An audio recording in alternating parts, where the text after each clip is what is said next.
What is your relationship with time?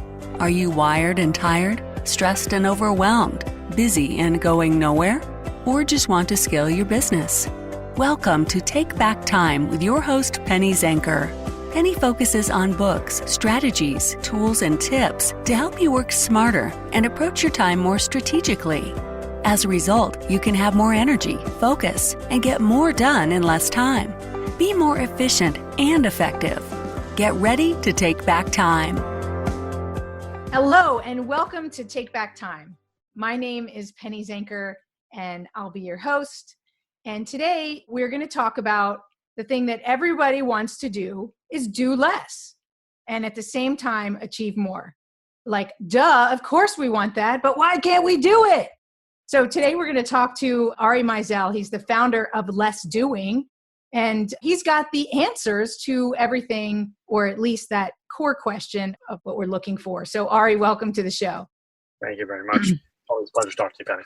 We've interviewed a couple times before, and I always take away some new perspectives. And actually, I want people to hear about your story because I think it's really powerful in understanding the perspective shift that you were forced to have that had you start to think a little bit differently.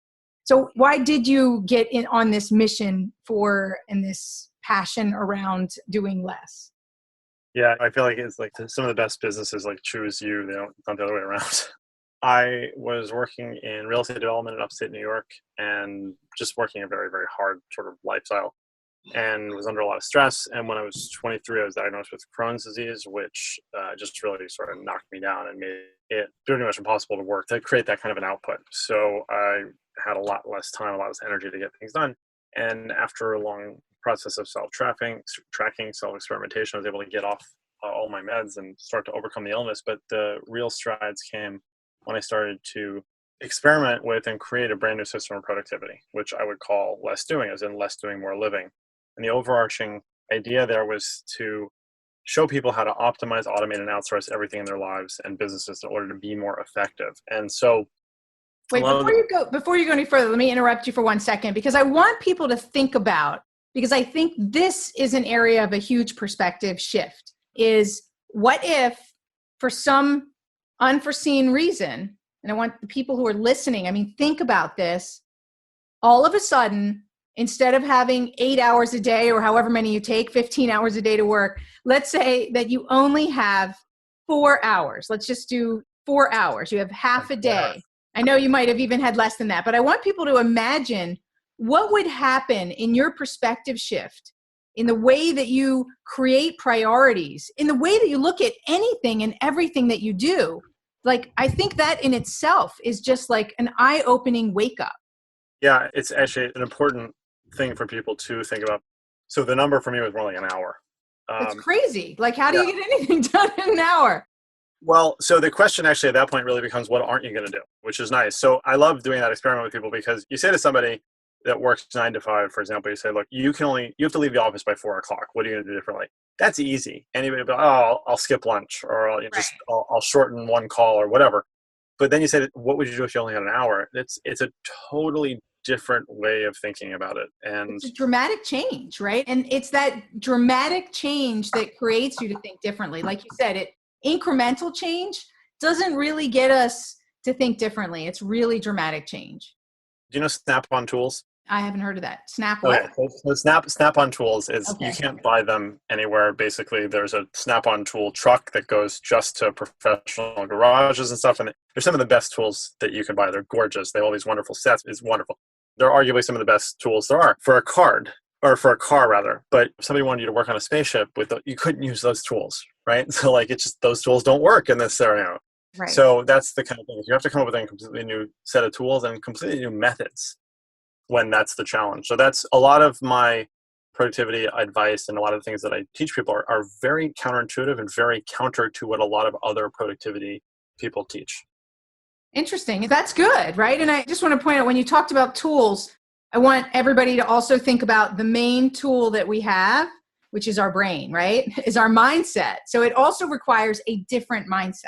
Would you agree with that? Oh yeah. So I actually love to say that I am tool agnostic, right? So I love tech and I love lots of tools and I recommend lots of tools, but I always try to temper that and tell people that Technology will merely amplify habits. So if you have good habits, it will make them better. And if you have bad habits, it will make them way worse, way faster. So I am always looking at that mindset shift that needs to take place first. And a lot of it really is that there's so much psychology wrapped up in what makes people more or less productive. Absolutely. That's awesome. I love that. So let's talk about the point of counterintuitive. It's counterproductive. So, or not so counterintuitive. It's very productive and counterintuitive. So what is that? Like, what do you mean by that? And give us an example. So one thing is I'm very anti-to-do list. So a lot of times the question is like, what's the best to-do list, or how should I manage a to-do list? And my question is get rid of it, or my response is get rid of it. Right. And so why is that? 99% of people do to-do lists wrong in terms of what psychology requires of us. And the biggest issue with most to-do lists is that they're very static. So I don't care if you're using like a really nice notebook or you're using some fancy app or something like that. Most people do it wrong, and they don't treat to-do lists like an assembly line, which we really need to do. To-do lists need to have movement to them in some sense. That so at the very base level, you want to have some form of to-do, doing, and done in that like format. So that there's something known as Kanban, which is a Japanese project management schema from 80 years ago from Toyota, basically. And you can do this with tools like Trello, which I love Trello, but you can do this with Post-it notes on a wall too. And it's so important to have that sense of movement. And to-do, doing, done is basically the loose sort of scheme. If you're a real estate broker, to-do, doing, done might look like lead, prospective property, visited once, offer made, negotiation, and then closed and whatever. But that's still this arc of to-do, doing, done, something that is on deck, something that we're doing now, and something that we did. And it gives that sense of velocity and movement. So not only can we just psychologically be motivated by that movement, we're moving towards a goal, but we also get a sense of how long things take and shouldn't take, this sort of 50,000 foot overview. A lot of people do to-do lists in a static, and a lot of people do to-do lists flipped on their side, which they organize things the wrong way. They organize things categorically rather than by phase. Okay, so if I'm hearing you right, so the best way to organize the way that we're doing things is by the like as a project and the phases of which it is to get them done. So we should be really managing our tasks and activities based on projects. Is that what I'm hearing? Yeah, exactly. Treat things like an assembly line, literally, right? So like that way, you know where things break, you know you can fix them in that way, you know where things are getting held up. So that leads into the second one for me, which is a lot of people love the all-in-one softwares. And is there an all-in-one software? Get out of town. Well, when they have that even in their marketing, that's a big no-no for me. So I'm like, that's a hard no for me. It's a deal breaker actually when something is an all-in-one software, because I did this thing on social media a few weeks ago where I put two pictures. One was of this gray box with an on-off switch on, and the other one was a Rube Goldberg machine. I said, which kind of process would you prefer in your business? And a lot of people said the black box. And I said, never in a million years would I want the black box. I would go with the Rube Goldberg machine 10 times out of 10, because yes, I might have to duct tape together 7 different kinds of automation processes and tools. But if something doesn't work, I know where and why. If I want to change something, I can do that. I don't have to hire the Infusionsoft specialist to come in and open the black box and fix it. So that's another one. It's like people always are looking for that like one piece of software that's going to fix everything. And it just doesn't work like that. It's a wrong way to go at it. CRMs are a great example of that. So probably one of the most common questions that I get once a week, like, what's your favorite CRM? And I usually answer like, what do you need a CRM for? And literally I can build a CRM in Trello that's better than 80% of the CRMs out there. And you can do it in about 15 minutes. And that's because it's following the phased approach that you're talking about. Is that right? Yes. And you can automate it where you need to. And now I can actually tie in machine learning and artificial intelligence algorithms to suss out better prospects versus not, and follow-ups and all that kind of stuff. And you keep it simple. You don't need, people tend to pay for 80% of the features that they don't use. Totally. And simplicity is so important, because the more we tend to procrastinate or end up in perfectionism, right? So it helps us to keep moving, to create that traction and to keep moving and to communicate it to others. Yep. Right? If you have a complex process, how are you going to delegate that to somebody else? It's going to be a lot more difficult. I think that's why people hold on to things too. Oh, it's too complex. Yeah. So there's another one that people do wrong, is how they document processes. So again, kind of reverse for me. It's our trademark POS process. So not piece of, something. It's process optimization system. And it's because it's a reverse thing. So what a lot of people will do is they'll screencast a process, send it to a VA somewhere, and say, do the process. And that's a problem because most people they're not efficient at relaying the sort of processes in their head. They'll leave out parts that they just sort of inherently know without even realizing it. The better way to do it is to take the screencast, give it to the VA or whoever, anyone who's never seen it, and say, watch the video now, you write the process. And then further to that, don't give it back to me. Give it to a third person who's never seen it before and have them run through the process. It will never work. 10 times out of 10, that's going to fail. And it's great because they're going to get to step 3 and say like, oh, I don't understand how you got from here to 4. And then you fix it. And what you end up with is a process that works at a tertiary level that is unbreakable. And you could literally pull somebody in off the street and have them go through that process without there being an error. And then training costs go down too. So, I mean, it's a much better approach to it.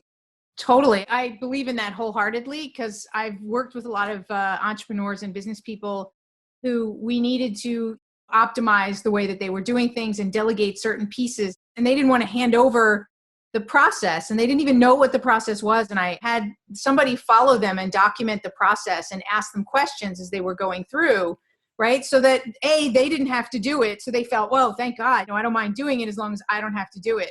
Someone else. And of course, then it needs to make sense, like you said, to somebody who doesn't do it on a day-to-day basis and then see if it works by having them do it. So I think that's a brilliant and really smart and practical and pragmatic approach. The thing that you said about asking somebody a question along the way too is a really good one as well, when you have something that's very qualitative. So every business, whether it's the founder, it's usually the founder, but not always, there's somebody who just like, they know how to pick a winner. So like they know, right. But it's in their black box. It's their black box, exactly. So I had this guy I was talking to, who was a lawyer, and he said that the biggest challenge in their business is that his father, who's the senior partner, is a huge bottleneck because all of the 6 junior partners have to basically have the senior partner review everything that they send out. And I said, have you ever documented a process for that? And he's like, oh yeah, we have a whole process for how we do that. I was like, no, have you documented the process for his review? He's like, no, it's all like just how he does it.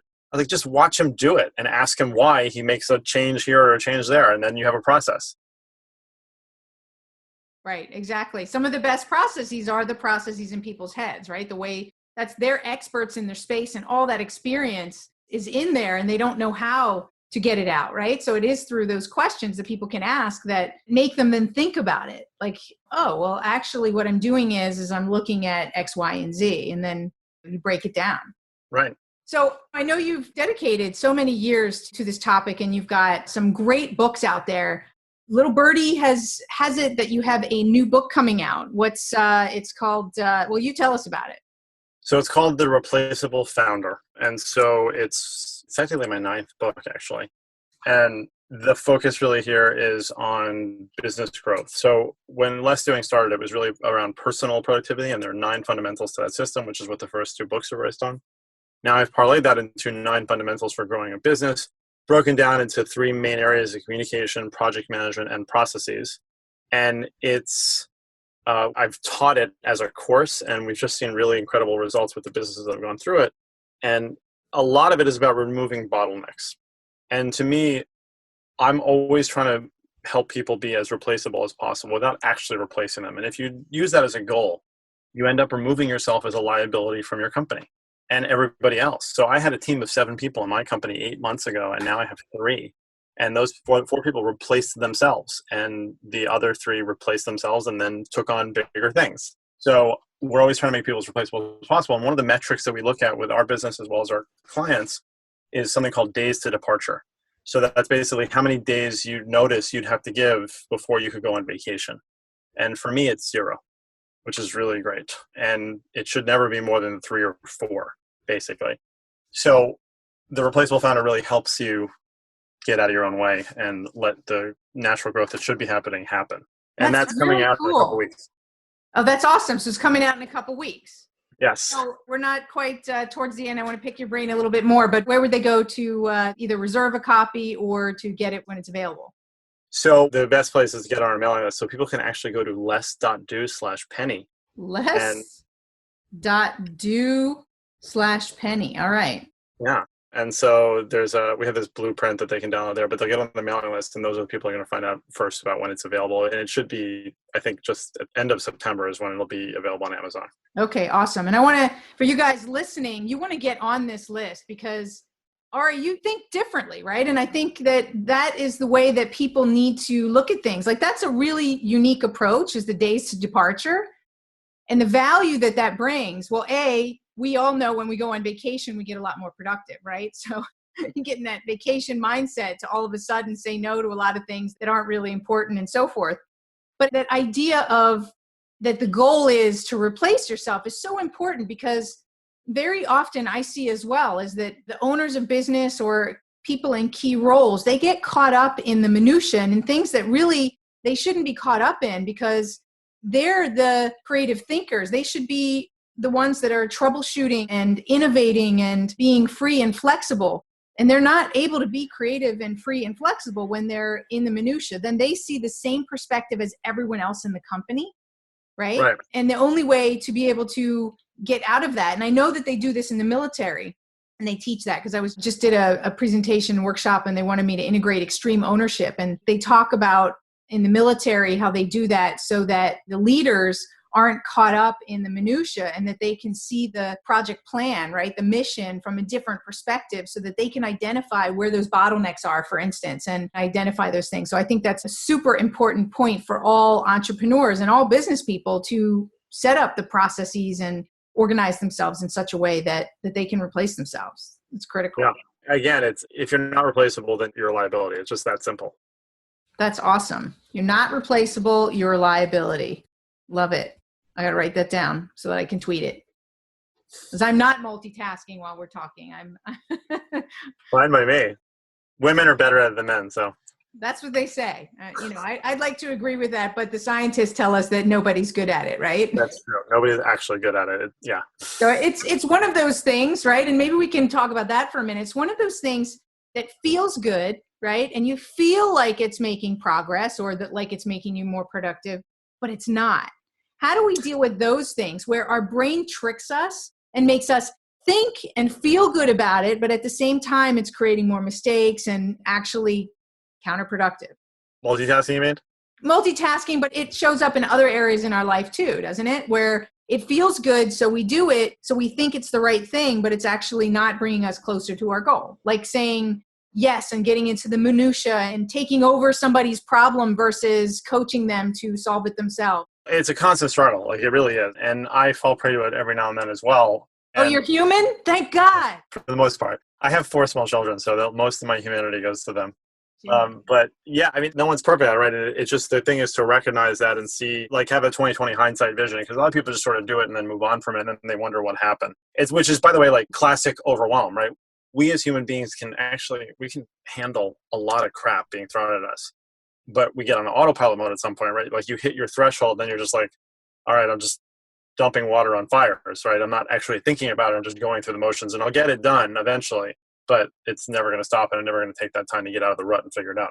So just sort of making that a habit is really important. And as far as multitasking, so multitasking doesn't exist.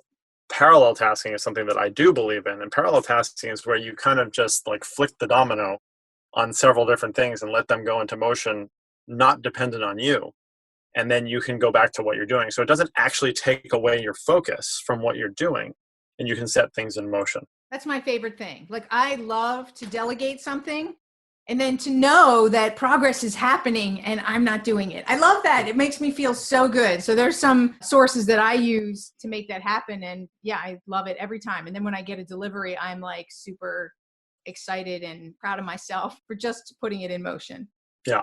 So what are some of your favorite tools and resources? Obviously, they're going to get your new book and they're going to get on your list. But just give us a preview of some of the things that you would say if they didn't have all of that information available to them. What are like the 2 or 3 tools that you think could really boost somebody's? I mean, the 2 top tools that I always recommend when I'm working with business, it comes up almost all the time. I just talked to somebody from a political campaign. I've worked with the Army. Like there's all sorts of Trello and Intercom are the 2 sort of like game changers for me.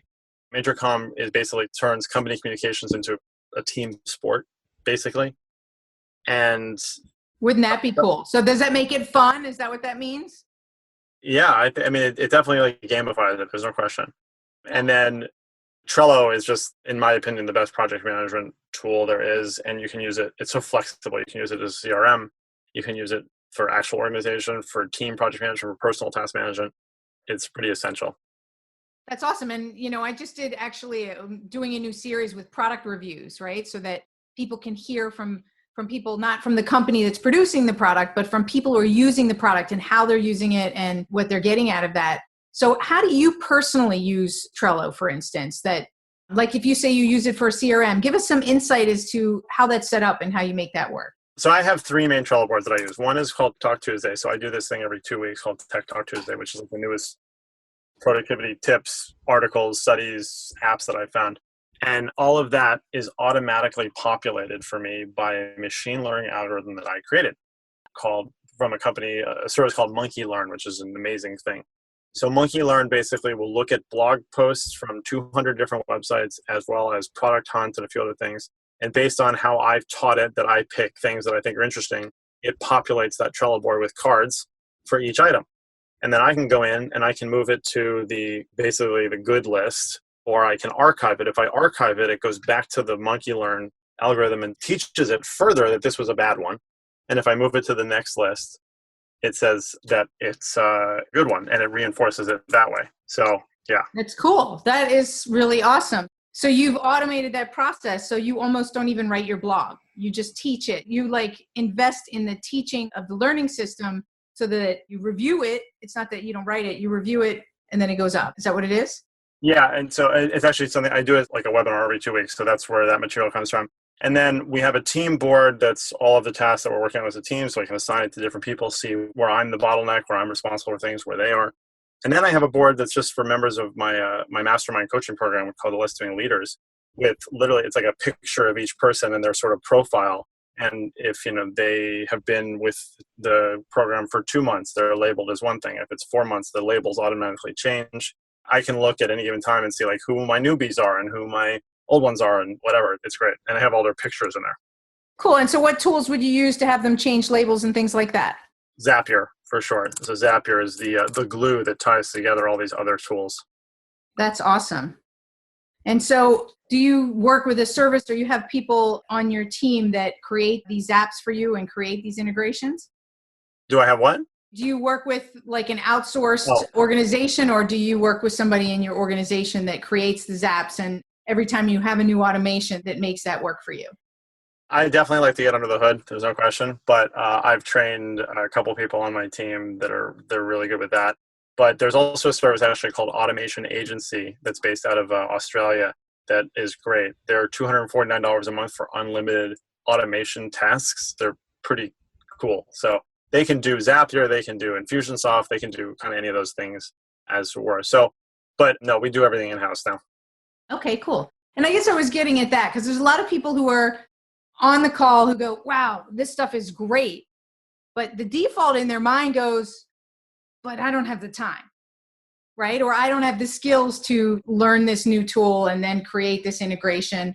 I want to look for ways that they can challenge that thing in their head to say, well, actually you can. There are services or there are people, right, that you could go to that already have this expertise, right? It's an entrepreneur's curse where we think we have to do everything.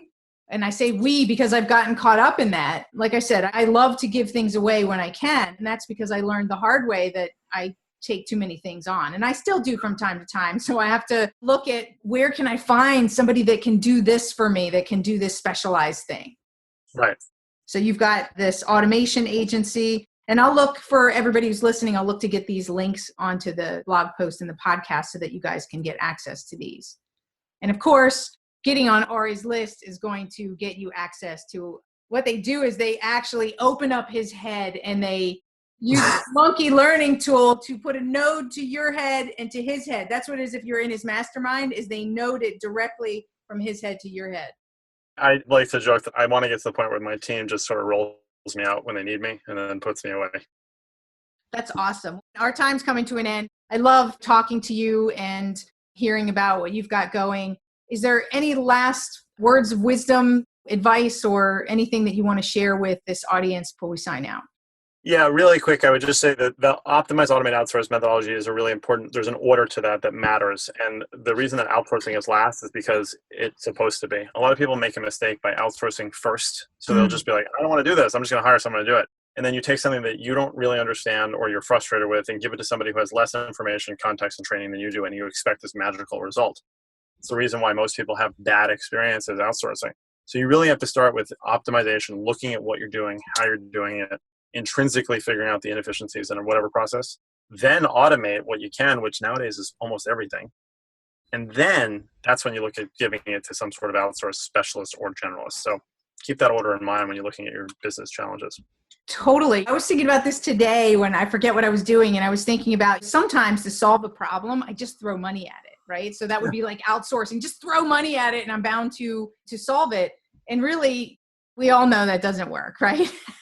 So that's why you having this, making that point is really critical. It's optimizing it first, understanding where the bottlenecks are, then automating what you can, and then at a last source, outsourcing it. So that's awesome. The first step is never to throw money at it, it's to understand it. Yep. Awesome. Thank you so much, Ari. You're awesome. I appreciate you. Thank you, Penny. It's always a pleasure. And thank you all for listening. I know that you got a lot of value out of today's show. And I want you to make sure that you get over to Ari's site. And let me read that out again. I did write it down. It is, tell me, Ari, what is it? Less.do/penny. Here it is. Less.do/penny. Go there, sign up, get on his list, and look forward to his new book that's coming out, which is The Replaceable Founder. So thanks again, Ari, and we'll see you all in the next show. Thank you. This is Penny Zenker. Take Back Time. See you, everybody.